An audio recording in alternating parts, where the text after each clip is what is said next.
المشكورة. السلام عليكم ورحمة الله وبركاته. إن الحمد لله نحمده ونستعينه ونستغفره ونعوذ بالله من شرور أنفسنا ومن سيئات أعمالنا. من يهده الله فلا مضل له ومن يضلل فلا هادي له.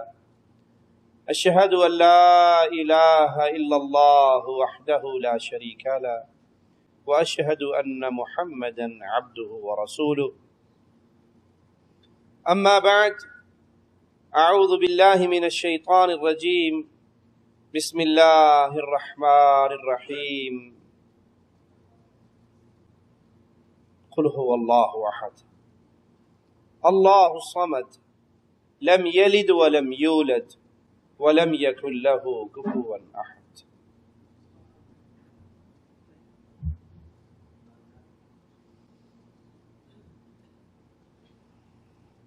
اللہ رحمان الرحیم ہے. اس نے ہمارے اوپر اپنی رحمتوں کی برکھا برسائی ہے. اللہ کی دی ہوئی نعمتیں، اللہ کی دی ہوئی عطا کی ہوئی برکتیں کتنی زیادہ ہیں. کوئی اس کو لکھنا چاہے، اندازہ لگانا چاہے تو نہیں لگا سکتا. ان نعمتوں میں ایک بہت بڑی نعمت مسلمانوں کے درمیان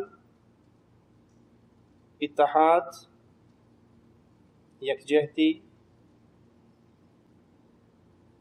انتشار و افتراق سے دور رہنا، یہ بہت بڑی نعمت ہے.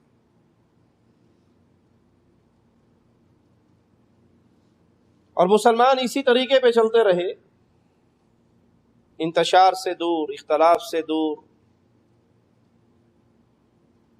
گروہ بندیوں سے دور.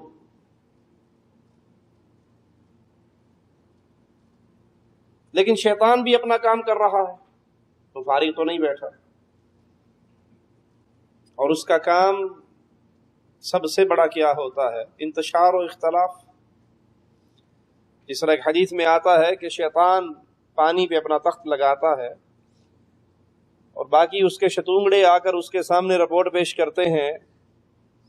کوئی کہتا ہے میں چوری کروا کے آیا، کوئی کہتا ہے میں ڈاکہ ڈلوا کے آیا، کوئی کہتا ہے میں قتل کروا کے آیا. کوئی کچھ رپورٹ پیش کرتا ہے، کوئی کچھ رپورٹ پیش کرتا ہے. وہ کہتا ہے کچھ نہیں کر کے آیا، کچھ نہیں کر کے آیا. ایک شتونگڑا آ کر کہتا ہے کہ میں ایک جوڑے کے پیچھے لگ گیا، ایک آدمی کے پیچھے لگ گیا اور اس کے دماغ کو خراب کرتا رہا یہاں تک کہ اس نے اپنی بیوی کو طلاق دے دی. میاں بیوی کے اندر انتشار، اختلاف، فتنے کے بیج بوئے، یہاں تک کہ دونوں میں علیحدگی ہو گئی. اب شیطان اس کو اپنے سینے سے لگاتا ہے اور کہتا ہے تو نے اصل کام کیا، تو میرا اصل جانشین ہے. سوچئے ایک چھوٹا سا گھر جس میں میاں بیوی ہوتے ہیں، چھوٹا سا گھر ہے نا، پوری کائنات تو نہیں، ایک چھوٹی سی کائنات. اس چھوٹے سے گھر کے اندر اگر انتشار اور اختلاف ہو تو شیطان کتنا خوش ہوتا ہے. اور جب تمام مسلمانوں میں انتشار اور اختلاف کے بیج بو دے تو اس کی خوشی کا کیا حال ہوگا. شیطان کی کوشش ہے کہ مسلمان، کیونکہ جب مسلمان اکٹھے ہوں گے، یکجا ہوں گے، متحد ہوں گے تو ان کے سامنے دنیا کی کوئی طاقت بھی سامنا نہیں کر سکتی، رک نہیں سکتی. تو شیطان کی پہلی سب سے بڑی کوشش، سب سے بڑا وار اہل ایمان پہ یہ ہے کہ کسی طرح ان کو انتشار، اختلاف کے جنگل کے اندر داخل کر دو جہاں یہ آپس میں لڑتے مرتے کٹتے برباد ہو جائیں. باندھ جائیں اپنے مالک پر، اپنے خالق پر، رحمان اللہ پر، رحیم اللہ پر، جس نے ہمیں اتنی عظیم ہستی سے نوازا اتنی پیاری ذات ہمیں عطا فرمائی کہ جس کے آنے کے بعد کسی کے درمیان اختلاف رہ ہی نہیں سکتا، اور ان کا نام نامی اسم گرامی محمد الرسول اللہ صلی اللہ علیہ وسلم۔ پیارے حبیب علیہ السلام کے آنے سے پہلے تو انتشار، اختلاف، لڑائی جھگڑا، فساد، قرآن اس کا منظر پیش کرتا ہے کہ تم ایسے انتشار کا شکار تھے کہ اس انتشار کی وجہ سے تم جہنم کے گڑھوں کے کناروں پہ پہنچ چکے تھے، تمہیں اللہ نے بچایا۔ محمد کریم صلی اللہ علیہ وسلم وہ پیاری ذات اور پیاری ہستی جن کے آنے پہ انتشار ختم ہوا، اختلاف ختم ہوا،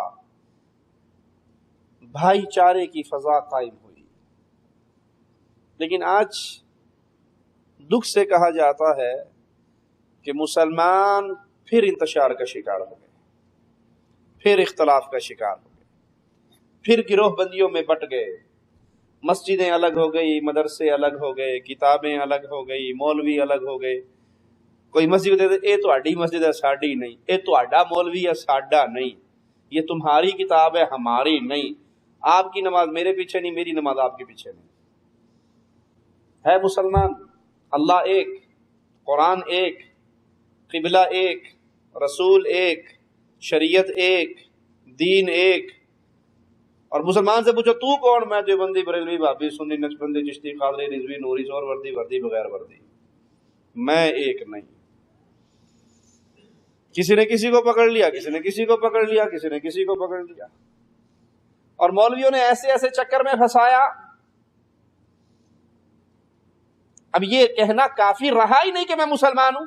آپ کون ہیں؟ کوئی کہ جی میں مسلم ہوں، نہیں اگو دس اگو اور کی ہیں، اور کیا ہے آگے بتا بھائی، میں مسلم ہوں، میں محمدی ہوں، نہیں اور کیا ہے، اور کیا ہے، اور تو کچھ نہیں، قرآن حدیث کو مانتا ہوں، نہیں کس پیر صاحب کو پکڑا بھائی؟ میں نے کسی کو نہیں پکڑا، کسی کو نہیں پکڑا، بڑا گستاخ ہے، پاگل ہے تو۔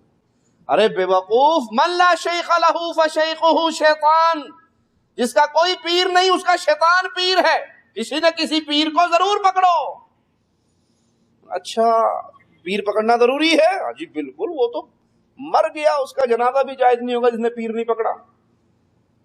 اب پیروں کی تلاش کے اندر دنیا نکل جاتی ہے، اس نے اس پیر کو پکڑ لیا، اس نے اس پیر کو پکڑ لیا، اس نے اس پیر کو پکڑ لیا۔ پیروں کے مقام و مرتبوں میں ہمیں لڑائی ہے، فتنے ہیں، دروازے کھلے ہیں جنگ و جدال کے۔ میں آپ کو مثال دے کے سمجھاتا ہوں۔ کسی نے ایک پیر کو پکڑا، اس نے دوسرے کو، کسی نے تیسرے کو، چوتھے کو۔ 10 پیروں کے مرید ایک جگہ بیٹھے ہوں، وہ کہ جی میرا پیر صاحب، میرا حضور جی، میرا شیخ جی بڑا پہنچا ہوا ہے، باقی 9 چپ رہیں گے، کہیں گے لے میں مار دیں تیرا پہنچا، ساڈا پیر ہم سے تو سن، ہمارا پیر یہ ہے۔ وہ کہ جی چپ کرو، تم دونوں کو کیا پتا، ہمارا پیر یہ ہے۔ ہر بندہ اپنے پیر، اپنے فقیر، اپنے بزرگ، اپنے ملا، اپنے شیخ کا ایسی عزت، شان، مقام، مرتبہ بیان کرے گا کہ ان 10 کے گریبان ایک دوسرے کے ہاتھوں کے اندر پھنسے ہوئے ہوں۔ آج ہم بتاتے ہیں کہ پیر پکڑنا ضروری ہے، کسی نہ کسی کے لڑ لگنا ضروری